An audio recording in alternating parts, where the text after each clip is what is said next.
আসন্ন রামপাল ইউনিয়ন পরিষদ নির্বাচনকে সামনে রেখে মুন্সিগঞ্জ সদর উপজেলার রামপাল ইউনিয়নের হাতিমারা চৌরাস্তা এলাকায় শুক্রবার রাতে এক মত বিনিময় সভা অনুষ্ঠিত হয়েছে। সভায় ইউনিয়নের 9টি ওয়ার্ডের সদস্য, বিএনপি ও এর অঙ্গ সহযোগী সংগঠনের নেতাকর্মী এবং স্থানীয় গণ্যমান্য ব্যক্তিবর্গ অংশগ্রহণ করেন। পবিত্র কোরআন তেলাওয়াতের মাধ্যমে অনুষ্ঠানের কার্যক্রম শুরু হয়। সভায় ইউনিয়ন পরিষদের চেয়ারম্যান পদপ্রার্থী মোহাম্মদ হোসেন পুস্তি জনসাধারণের কাছে দোয়া ও সমর্থন কামনা করেন। তিনি বলেন, একটি সমৃদ্ধ, স্বনির্ভর, নিরাপদ ও সন্ত্রাস ও মাদকমুক্ত, পরিচ্ছন্ন এবং উন্নয়নশীল আধুনিক মডেল রামপাল ইউনিয়ন গড়ে তোলাই তার লক্ষ্য।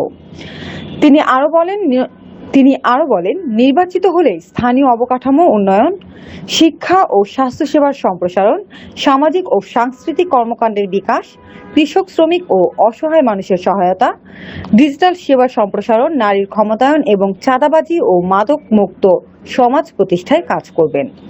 এ সময় উপস্থিত ওয়ার্ড সদস্য, নেতাকর্মী ও সাধারণ জনগণ তার প্রতি সমর্থন ব্যক্ত করেন এবং তাকে নির্বাচিত করার আশাবাদ ব্যক্ত করেন।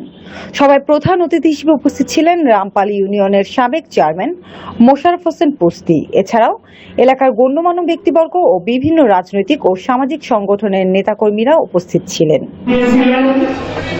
এই রামপালবাসী এবং আমাদের আশেপাশে যতগুলো ইউনিয়ন আছে, প্রতিটি ইউনিয়ন থেকে আমি সাড়া পেয়েছি। আপনারা জানেন, আমি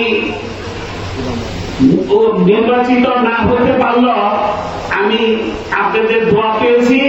সেটা জানেন যে কত ভোট পেয়েছিলাম। তখন জোর করে আমার জয়কে ছিনিয়ে নিয়েছিল, আপনারা সবাই জানেন, এবং অনেকের মনে কষ্ট আছে ওই নির্বাচনের জন্য।